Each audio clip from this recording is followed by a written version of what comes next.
Channel Divya's journey. అందరూ ఎలా ఉన్నారు? Hope all are doing great. ఈ రోజు అయితే మేము 12 జ్యోతిర్లింగాలలో ఒకటైన శ్రీశైలంలో ఉన్న మల్లికార్జున స్వామి టెంపుల్ కి అయితే వచ్చేసినాం అనమాట. మల్లికార్జున స్వామి జ్యోతిర్లింగం అని మీకు అందరికీ తెలిసే ఉంటది. అండ్ ఇక్కడ బ్రహ్మరాంబికా దేవి కూడా శక్తిపీఠం అయితే ఉంది. స్వామివారు ఇద్దరు అయితే ఇక్కడ కొలువు ఉన్నారు.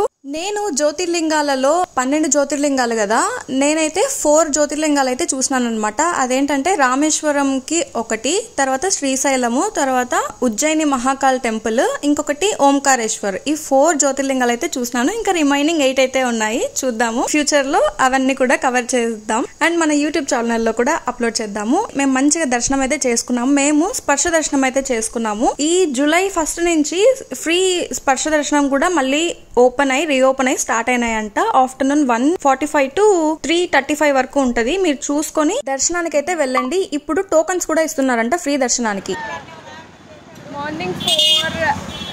మార్నింగ్ 4కి వచ్చింటే 5:30కి దర్శనం అన్నారు. 5:30 లోపలికి వెళ్ళింటే కొద్దిగా టైం పట్టింది. ఈరోజు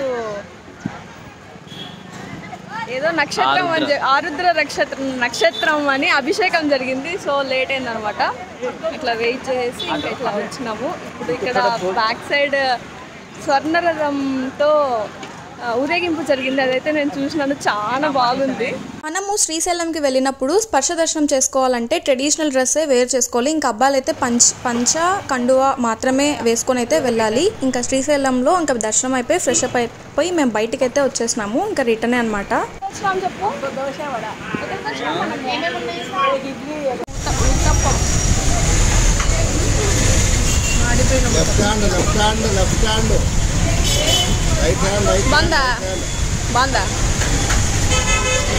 పక్కనే టిఫిన్ అయితే చేసేసి మాది ఎర్లీ మార్నింగే కాబట్టి దర్శనం అయిపోయింది. ఇంకా టిఫిన్ చేసుకొని తర్వాత శ్రీశైలంలో డ్యామ్కి అయితే వచ్చేసినాము. శ్రీశైలం డ్యామ్ కొంచెం ఫేమస్ కదా, అందరూ వచ్చిన వాళ్ళు ఈ డ్యామ్ని కూడా విజిట్ చేసి పోతారు. నేను స్కూల్ టైంలో ఉన్నప్పుడు ఒక్కసారి వచ్చినాను శ్రీశైలంకి.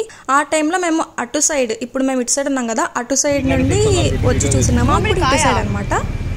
ఇంకా శ్రీశైలం నుంచి రిటర్న్ అయ్యే టైంలో ఇక్కడ మ్యాంగో సీజన్ కదా, ఇంకా సమ్మర్ కాబట్టి మామిడికాయలు అయితే కనిపించినాయి అనమాట. నేను ఫ్రూట్స్ అవన్నీ అనుకున్నాను, అవి తీసుకొని ఏమన్నా మాగబెట్టి తింటే మంచిగా స్వీట్ గా ఉంటాయేమో అనుకున్నాను. బట్ చూస్తే కాదు, ఇవి కాయలే చాలా స్వీట్ గా ఉంటాయంట. కాయలుగా ఉన్నప్పుడే తింటారంట. చాలా స్వీట్ ఉన్నాయి. నార్మల్ గా మామిడికాయలు మనకి కొంచెం పుల్లగా అట్లా కూడా ఉంటాయి కదా, ఇవైతే చాలా బాగున్నాయి. నేనైతే పుల్లటి అయితే తినలేను, ఇవైతే చాలా బాగున్నాయి. మంచిగా తిన్నాం ఆ రోజు. అట్లా 1 or 2 ఏమో కోయిచ్చినాము. అందరం అయితే తిన్నాం అనమాట. మంచిగా బాగున్నాయి. మరి వీటిని ఏమంటారో మనకి తెలియదు, కొబ్బరికాయలు అంటారా ఆర్ సంథింగ్ ఏమంటారో అయితే నాకైతే కరెక్ట్ గా తెలియదు. ఎవరికైనా తెలిసింటే కమెంట్ చేయండి. సో అందరం తెలుసుకున్నాం దాన్ని బట్టి. ఈ పచ్చిట కాయలు పచ్చికాయలే తినేస్తారు. ఓకే, తీయ ఉంటాయా? బాగుంటాయండి. స్వీట్ హే. ఇక్కడితో మా శ్రీశైలం ట్రిప్ అయితే కంప్లీట్ అయిపోయింది అనమాట. మేము ఇక్కడ నుంచి ఇంకో ప్లేస్ కి కూడా పోయినాము. మేము 2 days గా ట్రిప్ అనుకొని పోయినాము. ముందు రోజు మార్నింగ్ బయలుదేరింటే నెక్స్ట్ రోజు ఈవినింగ్ అంతా మేము ఇంట్లో అయితే చేరిపోయినాం అనమాట. ఇంకా మధ్యలో ఇట్లా దారిలో కోతులు కనిపించింటే ఫుడ్ అయితే ఇక్కడ పెట్టేసి ఇంకా రిటర్న్ అయిపోయి ఇంకో ప్లేస్ కి వెళ్ళాము. అవన్నీ మీరు చూడాలంటే నా ఛానల్ కి సబ్స్క్రైబ్ చేసుకోండి. Please do like, share and subscribe to my channel. నేను నెక్స్ట్ వ్లాగ్ అప్లోడ్ చేస్తాను త్వరలో. ఇంకో వీడియోతో మళ్ళీ కలుద్దాం. ఆ రోజు మా నాన్న బర్త్డే అనమాట. సో మేము ఇట్లా పార్టీ